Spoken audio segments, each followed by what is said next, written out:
નમસ્કાર દર્શક મિત્રો, સુરત ફર્સ્ટ ન્યૂઝમાં હું મેઘા અગ્રવાલ આપનું હાર્દિક સ્વાગત કરું છું. આપ જોઈ રહ્યા છો સુરત ફર્સ્ટ ન્યૂઝ અને સમાચારોમાં સમય થયો છે વિગતવાર નજર કરવા. સુરત શહેર પોલીસની સારોલી પોલીસ સ્ટેશન ટીમે આંતરરાજ્ય મંદિર ચોરીના ગુનાઓમાં સંડોવાયેલા 2 આરોપીઓને ઝડપી પાડી નોંધપાત્ર સફળતા મેળવી છે. કર્ણાટક રાજ્યના 3 અલગ અલગ જિલ્લાઓમાં આવેલા 4 પોલીસ સ્ટેશન વિસ્તારમાં થયેલી મંદિર ચોરીના 4 અનડિટેક ગુનાઓનો ભેદ ઉકેલી પોલીસે ચાંદીના દાગીના, રોકડ રકમ અને મોબાઈલ ફોન સહિત કુલ 8,50,000થી વધુનો મુદ્દામાલ કબજે કર્યો છે. મિલકત સંબંધિત ગુનાઓ ઉકેલવા માટે ચાલી રહેલી ઝુંબેશ દરમિયાન આ કામગીરી હાથ ધરવામાં આવી હતી. બાતમીના આધારે ગોઠવાયો watch spot. Saroli police station team Niyol checkpost વિસ્તારમાં વાહન ચેકિંગમાં હતી. તે દરમિયાન પોલીસને વિશ્વસનીય બાતમી મળી હતી કે કર્ણાટકના મંદિરોમાંથી ચોરી કરાયેલા દાગીના સાથે 2 શખ્સો અંત્રુલી ગામ તરફથી સુરત શહેરમાં પ્રવેશવાના છે. બાતમીના આધારે પોલીસે ચેકપોસ્ટ નજીક વોચ ગોઠવી બંને શંકાસ્પદ વ્યક્તિઓને ઝડપી લીધા હતા. પૂછપરછ દરમિયાન તેમની ઓળખ દાહોદ જિલ્લાના રહેવાસી ભુરજીભાઈ ખેમચંદભાઈ ઉર્ફે ખેમચંદભાઈ મખોડિયા અને વિજયભાઈ બાબુભાઈ ગુંડિયા તરીકે થઈ હતી. 8.50 લાખનો મુદ્દામાલ કબજે. તપાસ દરમિયાન આરોપીઓ પાસેથી કુલ 4,413 ગ્રામથી વધુ વજનના ચાંદીના ધાર્મિક દાગીના અને પૂજા સામગ્રી મળી આવી હતી. ઉપરાંત ₹41,000 રોકડા અને 2 મોબાઈલ ફોન પણ કબજે લેવામાં આવ્યા હતા. પોલીસે કબજે કરેલા મુદ્દામાલમાં ભગવાનની મૂર્તિઓને પહેરાવાતા વિવિધ ચાંદીના મુગટ, ચાંદીની દિવીઓ, કુંદર, કલગી, બાજુબંધ, ભગવાન આદિનાથનો ચાંદીનો સિક્કો તેમજ અન્ય ધાર્મિક વસ્તુઓનો સમાવેશ થાય છે.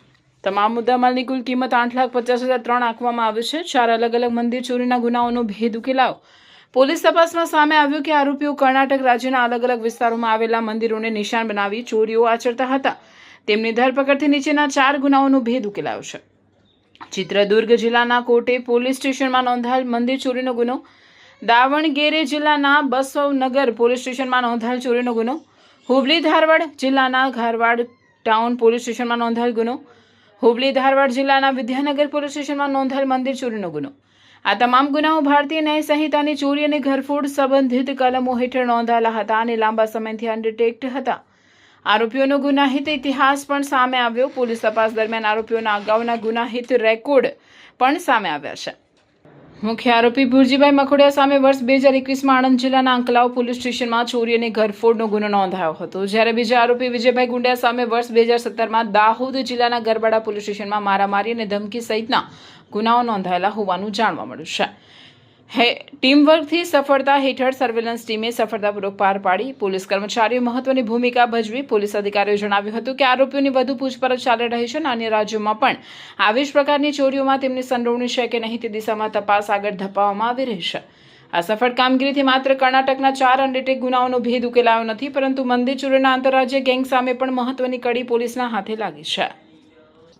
સારોલી પોલીસ સ્ટેશનમાં નિયોલ ચેકપોસ્ટ આપણી પડે છે અને અત્યારે સુરત સિટીમાં નાસ્તા ફરતા પકડવાની પણ એક ડ્રાઈવ ચાલી રહી છે. 70 મુજબના જે વોરંટ નીકળ્યા છે એ લોકોને પકડવાની પણ ડ્રાઈવ ચાલી રહી છે. બોડી ઓફેન્સીસને કંટ્રોલ કરવા માટે થઈ અને અમારું કોમ્બિંગ અને વાહન ચેકિંગ અને નાકાબંધી પોઈન્ટ ઓલરેડી અમારું છેલ્લા 1 મહિનાથી કોન્સ્ટન્ટ ચાલુ છે. એ દરમિયાન અમારી પાસે બાતમી હકીકત મળેલ હતી કે અલગ અલગ માણસો જેનું નામ છે વિજય ગુંડિયા, જે પોતે સિમલિયાખુર્દ જિલ્લો દાહોદ કથવારા પાસેનો રહેવાસી છે. વિજય બાબુભાઈ ગુડિયા, જે પોતે ગામ ગુડિયા દીવાણીવાડ ગરબાડાનો રહેવાસી છે, અને એની સાથેના એક બીજો ઇસમ, એમ કરી અને એ લોકો 3 જણા મંદિર ચોરી કરી અને કર્ણાટકથી આવી રહ્યા છે એવું અમારી પાસે ઇન્ફોર્મેશન હતી. અને જે અમારું જે નાકા પોઈન્ટ છે એમાં ચેકિંગ દરમિયાન જે આ વિજય છે અને ગુરજી છે એ બંને પાસેથી સોના અને ચાંદીના દાગીના અમને મળી આવેલા છે, જેમાં કર્ણાટકમાં એ લોકોએ મંદિર ચોરી કરેલી હતી. જેમાં કર્ણાટકમાં કોટે પોલીસ સ્ટેશનના ચિત્રદુર્ગ જિલ્લામાં મંદિર ચોરીની ફરિયાદ દાખલ થયેલી છે. બસવનગર પોલીસ સ્ટેશન દાવણગીરી જિલ્લો કર્ણાટકમાં પણ મંદિર ચોરીની ફરિયાદ દાખલ થયેલી છે. Dharwad town police station Hubli Dharwad જિલ્લો કર્ણાટક અને વિદ્યાનગર પોલીસ સ્ટેશન હુબલી ધારવાડ જિલ્લો કર્ણાટક, આ 4 જગ્યાએથી મંદિર ચોરીની ફરિયાદ દાખલ થયેલી હતી. અને અમારી પાસે જ્યારે આરોપીઓ પકડાયા અને મુદ્દામાલ સાથે અમે પકડ્યા તો કર્ણાટક પોલીસ જે કન્સર્ન પોલીસ સ્ટેશન છે ત્યાં પણ ખરાઈ કરી ફરિયાદની કોપી મંગાવી અને મુદ્દામાલ પણ અમે કબજે કર્યો છે અને આરોપીને પણ અમે અટક કર્યા છે. જે આ ગુરજી છે એ અગાઉ આણંદમાં પણ ગુનાહિત ઇતિહાસ ધરાવે છે, ત્યાં પણ એ લૂંટમાં પકડાયેલું છે. અને જે વિજય ગુંડિયા છે, જેનું દીવાનીવાડ ગામ છે, બોરિયાવાડ તાલુકો ગરબાડા દાહોદ જિલ્લો, ત્યાં એ મારામારીના ગુનામાં સંડોવાયેલો છે. આરોપીઓ ક્યારે ચોરી કર્યા બાદ સુરતની વાપસ કરી? એ લોકો 7 તારીખે દાહોદથી ટ્રેન દ્વારા મુંબઈ પહોંચ્યા હતા અને ત્યાંથી મુંબઈથી વોલ્વો બસ પકડી અને હુગલી ગયા હતા અને ત્યાંથી ફરી પાછી ટ્રેન પકડી અને એ ચિત્રદુર્ગ પર ગયા હતા. મજૂરી કામ માટે થઈ અને બને ત્યાં સુધી પોતાનો જિલ્લો અને રાજ્ય છોડી અને બહાર મજૂરી કામ માટે જવું, ત્યાં રીતે રેકી કરવી. રેકી દરમિયાન જ્યાં પણ મંદિર દેખાય, કોઈ અટેન્ડન્ટ ઘર દેખાય, જ્યાં બંધ મકાન દેખાય, વેકેશન હતું તો જે સોસાયટીમાં બંધ મકાન છે ત્યાં પણ એ લોકો રેકી કરી અને નક્કી કરતા હતા કે કઈ જગ્યાએ ઇઝીલી આ રીતે ગરફોડ થઈ શકે એમ છે અથવા તો મંદિરમાં ચોરી થઈ શકે એમ છે. એ રીતે રેકી કરી અને પછી એ લોકોએ મિડનાઇટમાં આ રીતે 4 જગ્યાએ મંદિર ચોરી કરી હતી અને તમામ મુદ્દામાલ એમની પાસે જે હતો એ તમામ અત્યારે મુદ્દામાલ મેં સારોલી પોલીસ સ્ટેશનમાં રિકવર કર્યો છે.